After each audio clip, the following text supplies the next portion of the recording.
وہ نازی کی فیلنگز کو ہرٹ نہیں کرنا چاہتی تھی اور ان دونوں کے درمیان اتنی بے تکلفی بھی نہیں تھی کہ وہ اس سے کھل کر بات کر سکتی، مگر رینا کے لیے ایسی کوئی مجبوری نہیں تھی۔ وہ ناشتے کے سامان کے ساتھ لدی پھندی آئی اور اس کے آتے ہی اس چھوٹے سے فلیٹ میں ہنگامہ اٹھ کھڑا ہوا۔ سب ایک ساتھ ناشتہ کریں گے، نانی آپ نازی کے برابر بیٹھے اور دوسری طرف عمر بھائی آپ۔ اس کی ہدایات جاری تھی۔ عمر جھینپ رہا تھا مگر وہ اسے بخشنے کے لیے تیار نہیں تھی۔ پہلا دن ہے اور دلہا دلہن ایسے کٹے کٹے تھوڑی رہتے ہیں۔ فرح تم اپنے بھائی کو کچھ کہتی کیوں نہیں ہو؟ وہ فرح کی طرف مڑی تو فرح بے ساختہ ہنس پڑی۔ اسے رہنا اچھی لگی تھی۔ اس کے یہاں آتے ہی ماحول کو بوجھل کرتی ساری ٹینشن جیسے کہیں تحلیل ہو گئی تھی۔ ناشتہ ختم ہوا تو اس نے واپسی کی ٹھانی۔ عمر نے ساتھ چلنے سے معذرت کر لی تھی۔ شام کو ولیمہ تھا اور وہ اس کے انتظام میں مصروف تھا۔ رینا نے حیرت انگیز طور پر اصرار بھی نہیں کیا۔ خود نازی کو بھی حیرت ہوئی، ورنہ جس طرح وہ بات بات پر عمر کی خبر لے رہی تھی اس کے بعد آسانی سے چھوڑنے والی نہیں تھی۔ نازی کو شام میں پارلر جانا تھا، سو اس تھوڑی سی دیر کے لیے وہ کوئی سامان ساتھ لے کر نہیں جا رہی تھی۔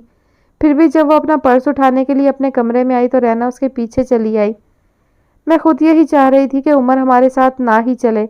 اس کی موجودگی میں نہ تم سے کھل کر بات ہو سکتی تھی اور نہ ہی میری تسلی ہو پاتی۔ بنا کسی تمہید کے وہ اندر آتے ہی اپنے دل کی بات کہہ رہی تھی۔ وہ خود بھی کچھ دیر کے لیے تنہائی چاہ رہی تھی، تبھی نازی نے بھی ہلکے سے سر اس بات میں ہلایا۔ یہ تمہیں عمر نے خود نہیں پہنایا؟ بریسلٹ کا باکس جب وہ سائڈ ٹیبل پر اٹھا کر اندر سیف میں رکھ رہی تھی تب رینا نے اچانک پوچھا، جس کا جواب دینے سے وہ اس وقت سب سے زیادہ کترا رہی تھی۔ اور مصیبت یہ تھی کہ رینا کے آگے جھوٹ بھی نہیں بولا جا سکتا تھا۔ نہیں، اسے تو شاید پتہ بھی نہیں تھا کہ اس میں ہے کیا۔ اس کا لہجہ بے تاثر تھا اور چند لمحے وہ یوں ہی رینا کی طرف سے پشت کی الماری میں زیورات کے ڈبوں کو الٹ پلٹ کرتی رہی۔ تمہیں اسے کہنا تو چاہیے تھا۔ کیا فائدہ؟ اسے اس کی غلطی کا احساس تو دلانا چاہیے تھا۔ اپنے حق کے لیے اب تو بولنا سیکھو کم از کم۔ یہ ان کی غلطی نہیں ہے۔ الماری بند کر کے وہ واپس اس کے قریب بیڈ پر آ بیٹھی۔ بہت سی باتوں کا تعلق دل سے ہوتا ہے، ان کی ساری خوبصورتی کسی احساس کے ساتھ جڑی ہوئی ہے۔ بہرحال وہ ہلکے سے مسکرائی۔ عمر اچھے شخص ہیں، کسی بھی طور نبھا ہی لیں گے۔ اس کی مسکراہٹ کا پھیکا پن واضح تھا۔ رینا نے خود کو اندر سے کمزور پڑتا محسوس کیا۔ اور وہاں گھر میں اتنے رشتہ دار بھرے ہوئے ہیں، سبھی پوچھیں گے عمر نے تمہیں کیا دیا؟ کوئی مسئلہ نہیں، یہ اتنی ساری چیزیں ہیں، ان میں سے کوئی بھی بتا دوں گی، وہ لاپرواہی سے بولی۔ باہر سے رینا کے ساتھ آیا سمیع آواز دے رہا تھا۔ رینا کے لبوں سے دبی دبی سانس ابھری۔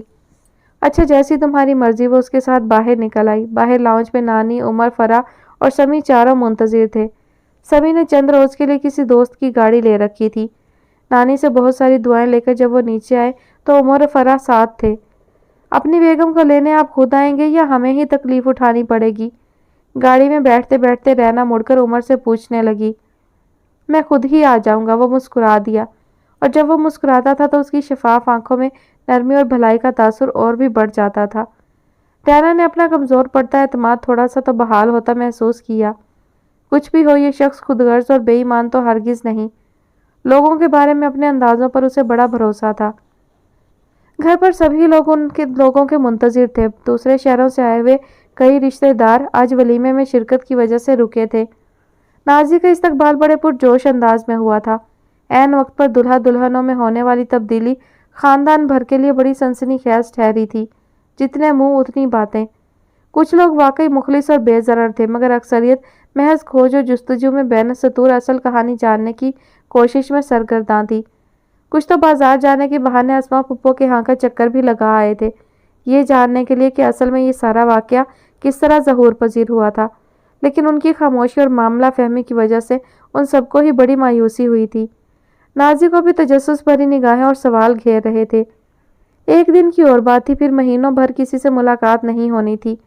امی اس وقت کو خوش اسلوبی سے نمٹانا چاہ رہی تھی، سو تھوڑی سی ہی دیر میں ان کے اشارے پر رینا نازی کو لے کر اس کے کمرے میں آئی۔ نینی بھی اس کے ساتھ تھی۔ اب تم یہاں کچھ دیر بیٹھو، میں ذرا آنٹی کے پاس جا کر گھر کے کام دیکھتی ہوں۔ نینی کو نازی کے پاس چھوڑ کر وہ باہر چلی گئی۔ اپنے کمرے میں آ کر سکون کا بڑا ہی فرحت بخش احساس ہو رہا تھا۔ بیڈ کی پشت سے ٹیک لگاتے ہوئے وہ بڑی ریلیکس ہو کر بیٹھی تھی۔ خوش تو ہیں نا نازی آپا؟ نینی نے دھڑکتے دل کے ساتھ اس کی طرف دیکھا۔ وہ اس کے بالکل قریب ہی بیٹھی تھی۔ نازی کی سمجھ میں نہیں آیا کہ وہ کیا جواب دے۔ یہ سوال ابھی قبل از وقت تھا، خوشی اور ناخوشی کے درمیان کھڑی ابھی وہ خود بھی نہیں جانتی تھی کہ اصل معاملہ کیا ہے، مگر سامنے بیٹھی نینی کو مطمئن کرنا ضروری تھا۔ وہ پہلے ہی ڈپریشن کا شکار تھی، اس کی موجودہ حالت، حد سے بڑھتی کمزوری، سبھی کچھ اسے قابل رحم بنائے ہوئے تھی۔ سو اگر اس غریب کو تھوڑی سی خوشی مل سکتی تھی تو کیا حرج تھا۔ میں بہت خوش ہوں، عمر بہت اچھے ہیں، اور اس دوسری بات میں تو کوئی شک بھی نہیں تھا۔ نازی کھل کر مسکرائی تھی، نینی کے چہرے پر روشنی پھیلی۔ شکر ہے اللہ کا، میں نے آپ کے لیے بہت بہت دعائیں مانگی تھی نازی آپا، اللہ کرے آپ زندگی بھر اتنی خوشیاں دیکھیں کہ… اس کی آواز نم ہونے لگی تھی۔ نازی نے بے اختیار اسے گلے لگا لیا۔ تمہاری پریشانیاں بھی جلد ختم ہوں گی انشاءاللہ، اتنی ٹینشن مت لیا کرو، اب تو تمہاری حالت بھی اس قابل نہیں ہے۔ وہ محبت سے اس کا ہاتھ تھامتے ہوئے بولی۔ فیضی تو ٹھیک ہے نا، بات ہوئی تھی تمہاری اس سے؟ ہوئی تھی، نینی نے اس بات میں سر ہلایا۔ مجھے بہت شرمندگی ہے نازی آپا کہ وہ آپ کی شادی میں شریک نہیں ہوا، میں اس پر بہت ناراض بھی ہوئی ہوں، لیکن وہ کسی طرح بھی نہ تو ابا کو فیس کرنا چاہتا ہے اور نہ ہی اپنے خاندان والوں کو۔ کل شادی میں اس کے گھر والے آئے تھے کیا؟ نازی کو تجسس ہونے لگا۔ سمی بھائی بتا رہے تھے کہ فیضی کے ایک چچا آئے تھے، سجاد چچا، بہت تعریف کر رہے تھے سمی بھائی ان کی، کہہ رہے تھے بہت خوش مزاج اور ملنسار شخصیت لگ رہے تھے، سنا ہے شکل کے بھی بہت اچھے ہیں۔ آج شاید ولیمے میں اور بھی لوگ آئے ان کی فیملی سے، آپ ضرور عمر بھائی سے پوچھئے گا۔ نازی نے نوٹ کیا کہ فیضی کے خاندان کے بارے میں بات کرتے ہوئے نینی کے لہجے میں امید سی جھلکنے لگی تھی۔ خدا کرے کہ وہ اور عمر فیضی اور اس کے خاندان کے درمیان پل کا کام انجام دے سکیں، بے ساختہ ہی دل کی گہرائیوں سے نازی نے خواہش کی۔ فیضی بہت بدل گیا ہے نازی آپا، یا تو بہت خوش رہتا ہے یا پھر اتنا چڑچڑا ہونے لگتا ہے کہ میری برداشت سے باہر ہونے لگتا ہے۔ کمزور بھی بہت ہو گیا ہے، سارے دن کی بھاگ دوڑ کے بعد بھی گھر کے خرچے پورے کرنے مشکل ہو جاتے ہیں۔ کسی وقت تو مجھے اس پر بڑا رحم آتا ہے۔ زندگی برباد ہو گئی، اس کا تو کیریئر بھی داؤ پر لگا ہوا ہے، اور گھر والے بھی جدا۔ اس نے یہ زندگی کب دیکھی تھی؟ وہ جذباتی ہونے لگی تھی، مگر پھر کچھ خیال آنے پر خوبصورتی سے خود کو سنبھال گئی۔ میں بھی کیا باتیں لے بیٹھی ہوں، چائے لاؤں آپ کے لیے یا کچھ کھائیں گی؟ وہ اٹھنے لگی تھی مگر نازی نے اس کا ہاتھ تھام کر اسے واپس بٹھا لیا۔ ابھی کچھ بھی دل نہیں چاہ رہا، تم بیٹھو میرے پاس۔ وہ اسے دیا کے متعلق پوچھنا چاہ رہی تھی مگر اب تک اس کا موقع نہیں مل سکا تھا۔ نینی، دیا کا کوئی فون آیا تمہارے پاس یا امی کے پاس؟ تم نے کر لیا ہوتا، اس کی خیریت تو معلوم کرنا چاہیے تھی کسی نہ کسی کو۔ نازی نے بے چین ہو کر اس کی طرف دیکھا مگر وہ یوں ہی بے تاثر سا چہرہ لیے بیٹھی تھی۔ وہ بالکل خیریت سے ہوگی، آپ ان کی فکر مت کریں، اور انہیں ہم میں سے کسی کی بھی خیریت مطلوب نہیں ہوگی، یہ بھی میں دعوے سے کہہ سکتی ہوں۔ اپنی مرضی پوری کر لینے کے بعد انسان کا دماغ یوں ہی 7ویں آسمان پر پہنچا ہوا ہوتا ہے، یہ میں بھی جانتی ہوں۔ اس کے لہجے کی تلخی میں اس کا اپنا تجربہ بول رہا تھا۔ نازی فوری طور پر کچھ بھی نہ کہہ سکی۔ تھوڑا اور وقت گزر جائے پھر انہیں خود ہی پتہ چل جائے گا کہ غلطی کہاں ہوئی ہے، مگر اس وقت تک پیروں تلے سے زمین کھسک چکی ہوگی۔ نازی نے بے ساختہ ہی ہاتھ کے اشارے سے اسے مزید کچھ کہنے سے روکا۔ اللہ نے چاہا تو دیا کے ساتھ ایسا کچھ نہیں ہوگا، اس کے ساتھ صرف مسعود ہی نہیں، اسما پھپھو بھی ہیں، وہ بہت پیار کرتی ہیں دیا سے، اسے کوئی تکلیف نہیں پہنچنے دیں گی۔ نازی کو مسعود کی طرف سے نہ صحیح، اسما پھپھو کی طرف سے بہت اطمینان تھا۔ اللہ کرے ایسا ہی ہو۔ وہ پل بھر کے لیے رکی۔ لیکن مجھے تو اب یقین ہو چکا ہے نازی آپا کہ اتنے سارے دلوں کو توڑ کر حاصل کی جانے والی خوشی انسان کو کبھی راس نہیں آتی۔ جس آغاز پر ماں باپ کا دست شفقت ہی سر پر سے اٹھ جائے، وہ کیسے بابرکت ہو سکتا ہے؟ میری مثال آپ کے سامنے ہے۔ کیا شان تھی فیضی کی جب وہ نکاح کے لیے آیا تھا، غرور اس کے ایک ایک انداز سے چھلکتا تھا، اور اب… اس نے بات ادھوری چھوڑ کر اپنا نچلا لب دانتوں میں دبایا۔ اس کے چہرے پر مستقل پریشانیوں نے بڑی واضح چھاپ چھوڑی تھی، اور پچھلے 2-2.5 سالوں میں وہ اپنی عمر سے کہیں بڑی دکھائی دینے لگی تھی۔ نازی نے بڑی ملائمت سے اس کے کندھے پر ہاتھ رکھتے ہوئے اسے تسلی دینا چاہی۔ ابھی اس کی بات جاری تھی۔ آپ کو پتہ ہے ایک بار بھی ابا نے مجھے مخاطب نہیں کیا ہے۔ کتنے دن سے میں یہاں آئی ہوئی ہوں، لیکن وہ تو مجھے دیکھنا بھی نہیں چاہتے۔ میں دکھائی دیتی ہوں تو فوراً کترا کر گزر جاتے ہیں۔ کاش کسی طرح وہ مجھے معاف کر دے تو شاید میری زندگی کچھ آسان ہو جائے۔ نازی نے اسے بولنے دیا، وہ جتنی حساس ہو رہی تھی اچھا تھا اس کے دل کا بوجھ کم ہو جاتا۔